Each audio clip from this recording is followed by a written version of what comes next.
Alhamdulillah. Alhamdulillah.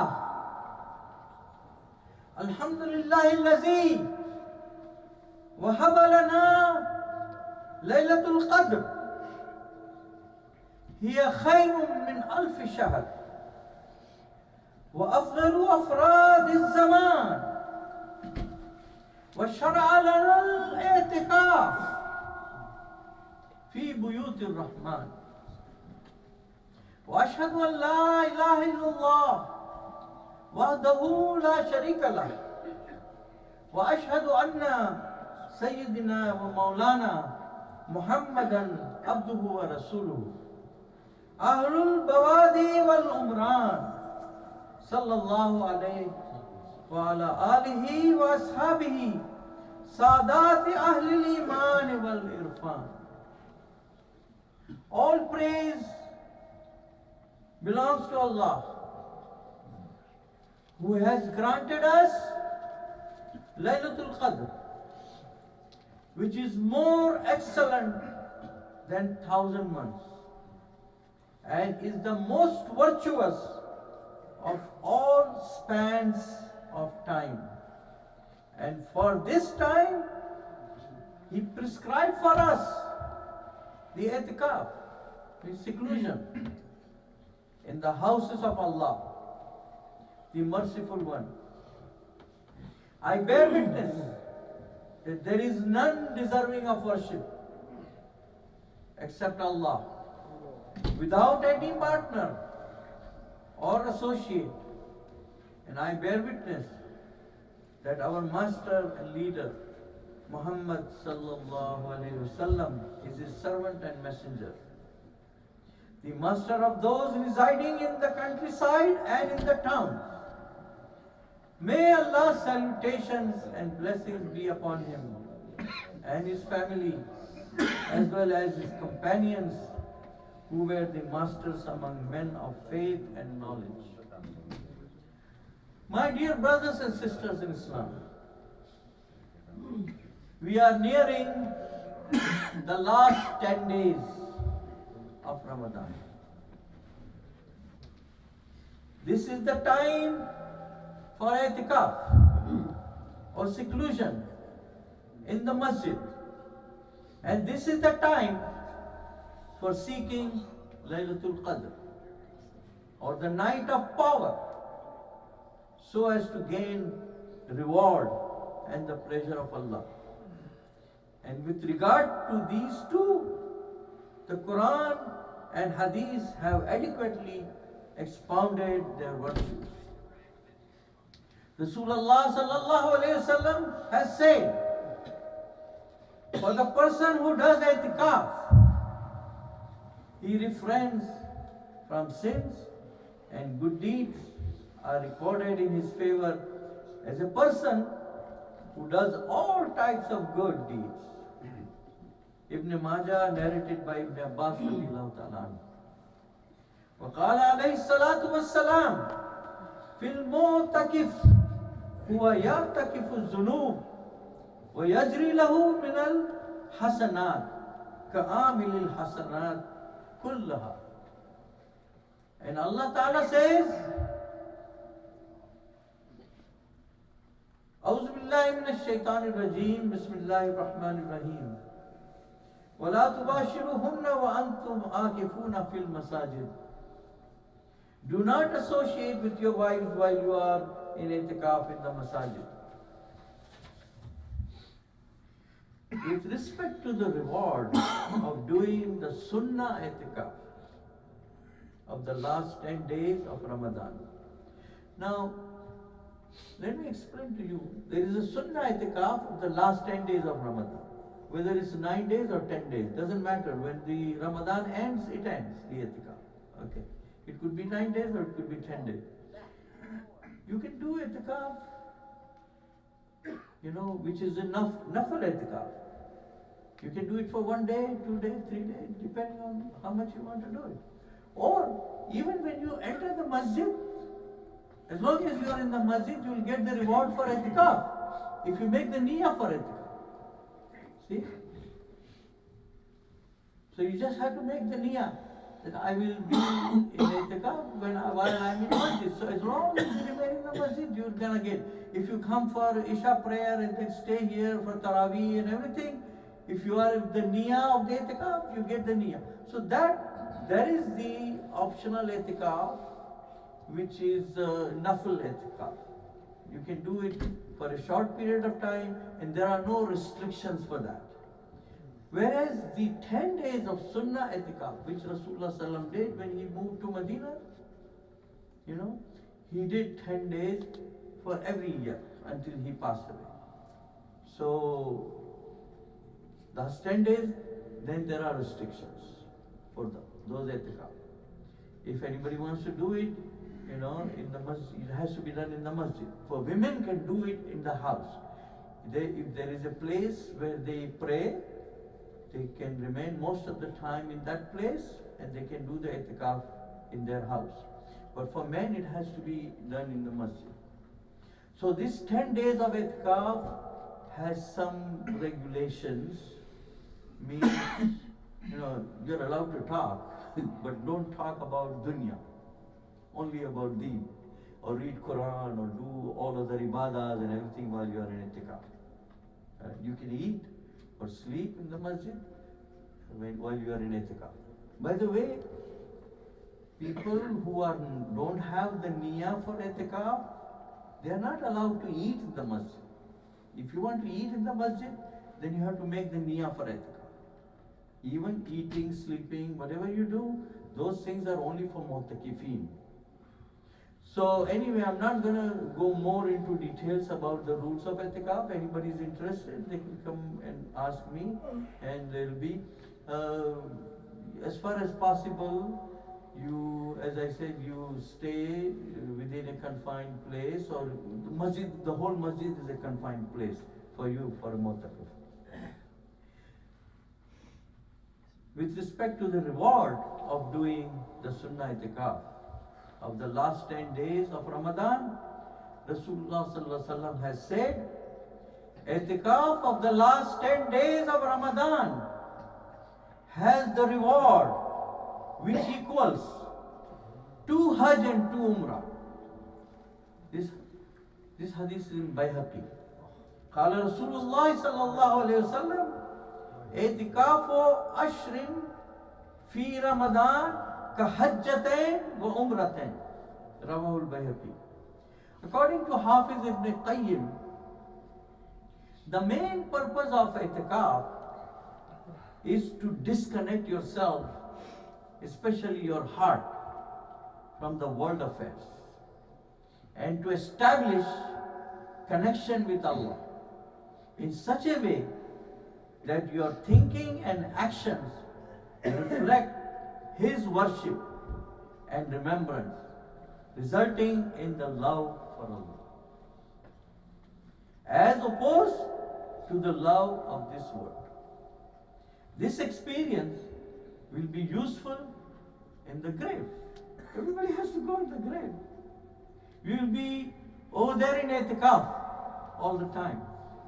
So this experience, if you have experienced this itikaf of 10 days, it will be helpful in the grave, where there will be no one except Allah to give you support and love. I mean, people think that you're dead and all your body gets, no. The soul, if you are a good person, goes to Illiyun. Just like the sun, he sends his rays down there and we say, oh, it is sunny. Wherever the sun's rays come. The same way, the connection remains with your soul and your body. No matter whatever pieces of the body it is, whether you burn it or do it in the grave, it goes away completely. But still, there is a connection with the soul remains. So when you go to graveyard, you're supposed to make the dua. Those people we say that we come here and one of these days we'll join you. If I go to India where my parents are in the graveyard, as soon as I go there, I first go there and say salam. So when I go there, it is given in riwayat that my parents are telling other people that, see, my son is coming, he's going to give me, he's going to read some part of Quran and give me sawab for that one. So it's very, very important, all right, that we understand that they cannot talk back to us. When you go to see Rasulullah Sallallahu Alaihi Wasallam in Medina, you say Assalamu Alaikum. See, over there. And he replies, but we cannot hear.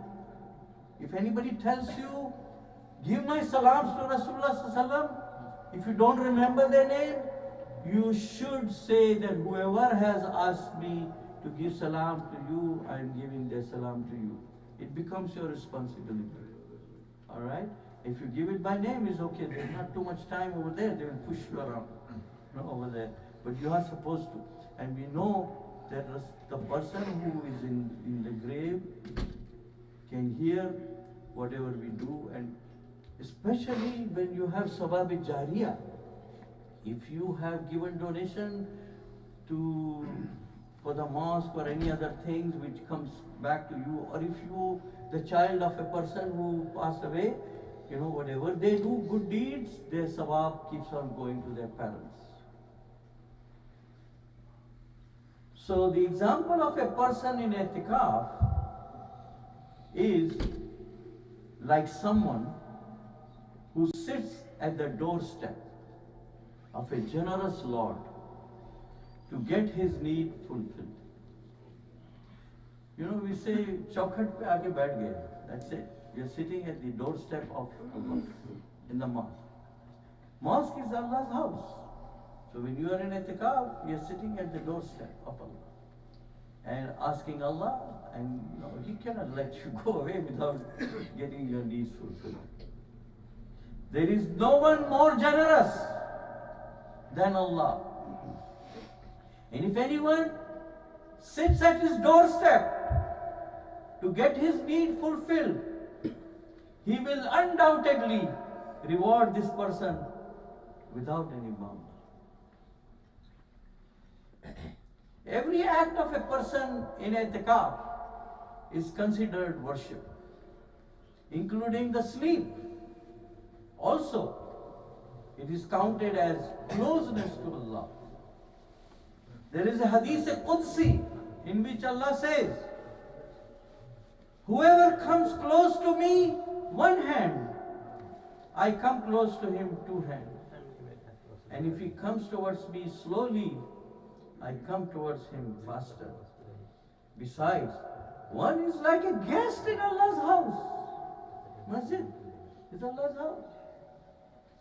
And a generous host like him, like Allah, always takes good care of the guest. The greatest advantage of being in i'tikaf of the last 10 days of Ramadan is the possibility of finding Laylatul Qadr.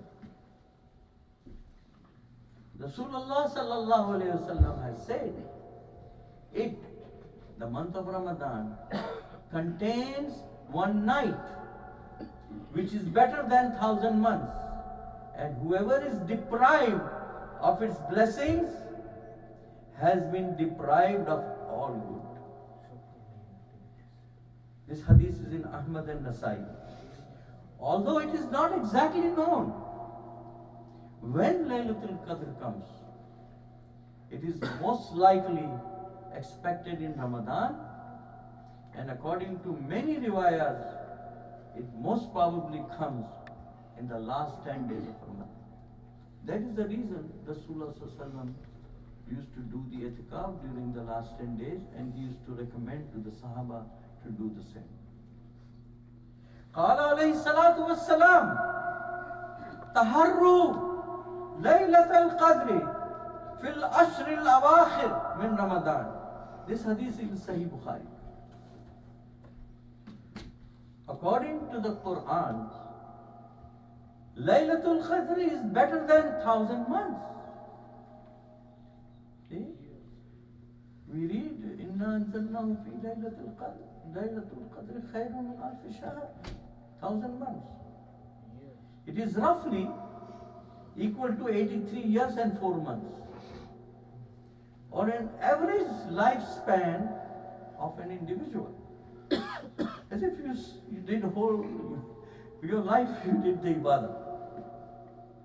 What is really meant here is that the worship in this night is equal to or greater than 1,000 months worship. It is narrated by Anas radiallahu ta'ala anhu that Rasulullah sallallahu alayhi wa sallam has said, Allah ta'ala has granted us this gift of blessings to my ummah only. No other ummah was given this gift before. There are many riwayas concerning the justification for this special gift. The main among them being the shorter lifespan of this ummah compared to others. You know, Sahaba used to go to Rasulullah and say, people before us lived 1,000 years. You know, Hazrat Azam alayhi salam, the age was 1,000. Nuh alayhi salam lived longer than more than 1,000 years, and also in those days people, they worship, even Bani Israel, during the time of Bani Israel, they used to live long. So we cannot equal their worship.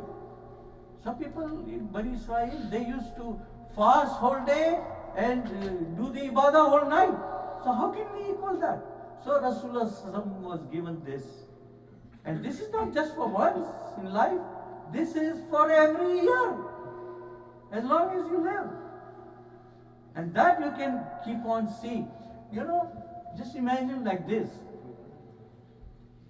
If there was a treasure vault and the doors were open, you know, and people were said, okay, you have 5 minutes to collect whatever treasure you want to collect. So who would be the person crazy enough not to go there and grab the rubies and diamonds and all those treasures that are there? You see, understand? Gold they will not pick up because it's heavy. They will probably, you cannot pick up too much gold, but they will pick up all other treasures in the chest and go in there and come out happy. So this is what this is. Allah has given us a night, but you have to look for it.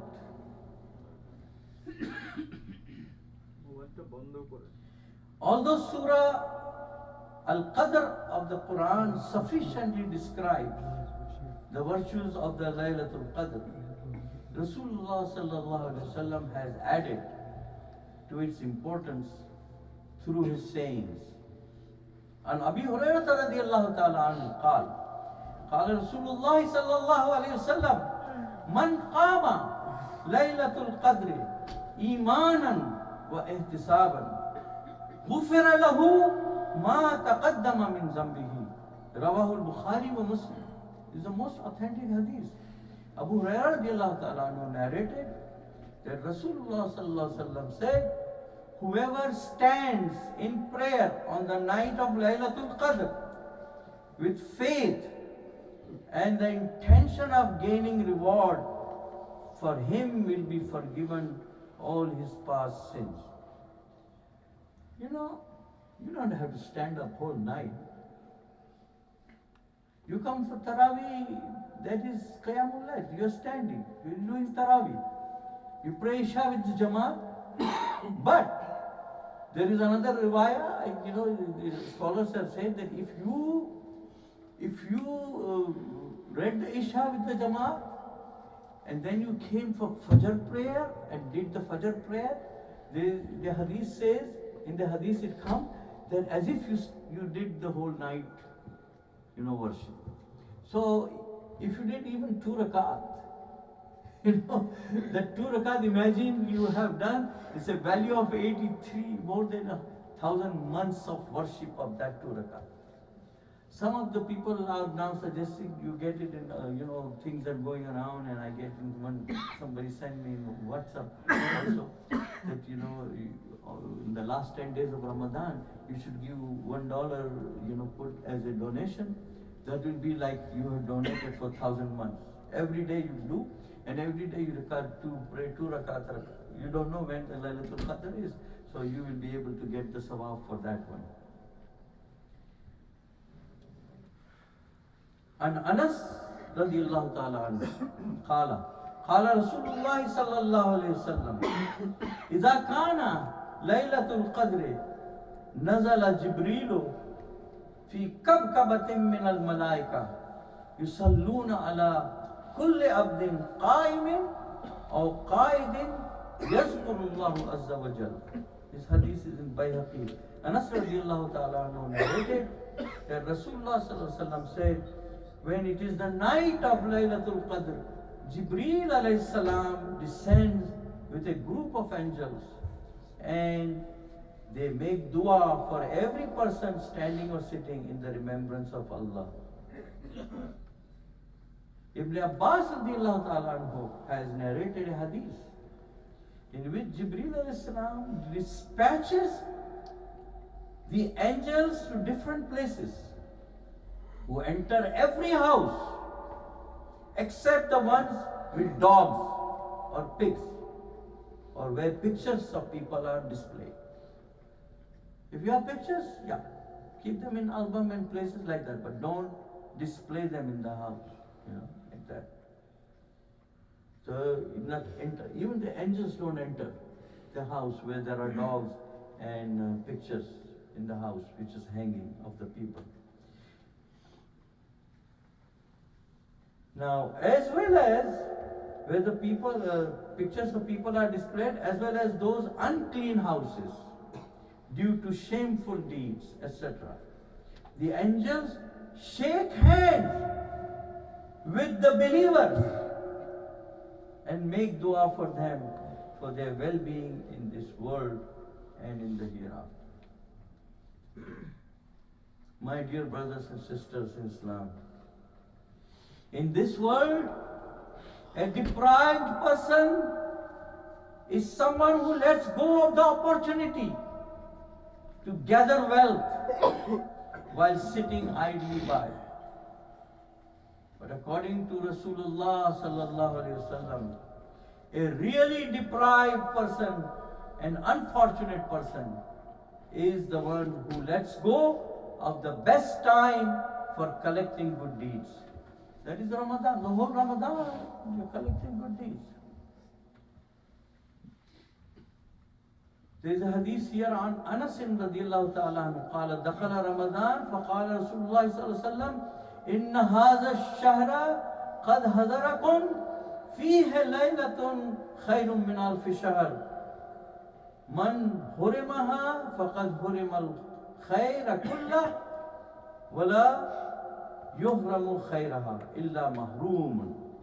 Anas radiallahu ta'ala anhu narrated that once when the month of Ramadan came, Rasulullah sallallahu alaihi wasallam said, a month has come upon you in which one night is better than 1,000 months.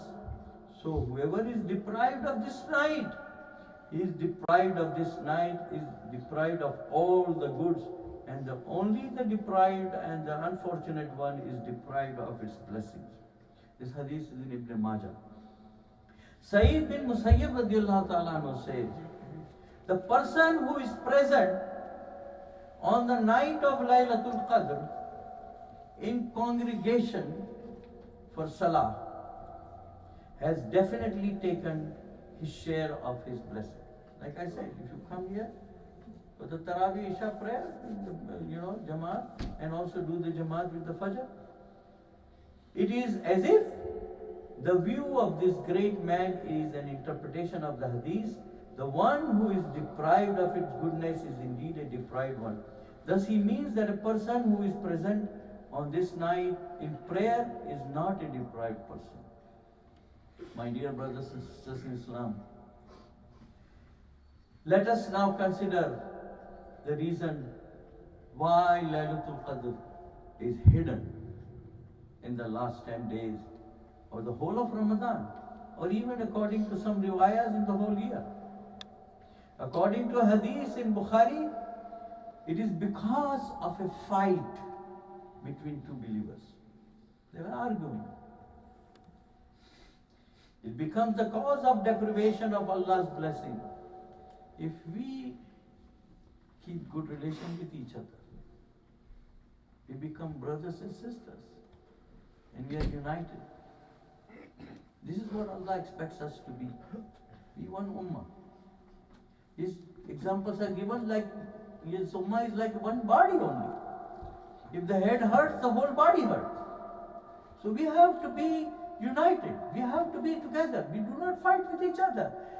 Only if we have disagreements, okay, up to 3 days you are allowed to stay away. But 3 days is the maximum a Muslim brother or sister can remain from each other. You're supposed to make up. Rasulullah Sallam once said, should I not tell you something which is better than prayer, fasting and charity? The companion said, please do. He Sallallahu Alaihi Wasallam said, keeping good relations is best of all, and the fighting shaves the deen like the razor blade shaves the hair of the head. Mutual fighting deprives the deen of all good deeds. All our good deeds get shaved. There is another riwayah hadith that I read the other day, and it says that if you have malice and disagreements like that with each other, it shaves all your good deeds. It doesn't, shaves away all your good deeds. Similarly, on every Friday, today is a Friday, there is a special moment in which dua is always accepted. It is also kept hidden by Allah Ta'ala. Same way, the age or longevity of a person is hidden. The reason being that a person should keep on fearing Allah and keep doing good deeds and always ask His forgiveness to be successful. Let us consider the whole of Ramadan. Rasulullah Sallam said, the first part of the month of Ramadan brings mercy from Allah. The second part brings His forgiveness. We are in the second part. The dua for this part of Ramadan, like 10 asharat, 3 asharat, this one is Astaghfirullah Rabbi min kulli zambin wa atubu ilayh. If you don't remember the whole dua, Astaghfirullah. Read as much Astaghfirullah as possible. See? For every asharat there is a separate dua. This particular dua is Astaghfirullah Rabbi min kulli zambin wa atubu ilayh. Because Allah forgives your sins. The first 10 days of Rahmah of Allah have passed away. Mercy. He showered His mercy. Now this is forgiveness, and the last 10 days bring the immunity from the fire of hell.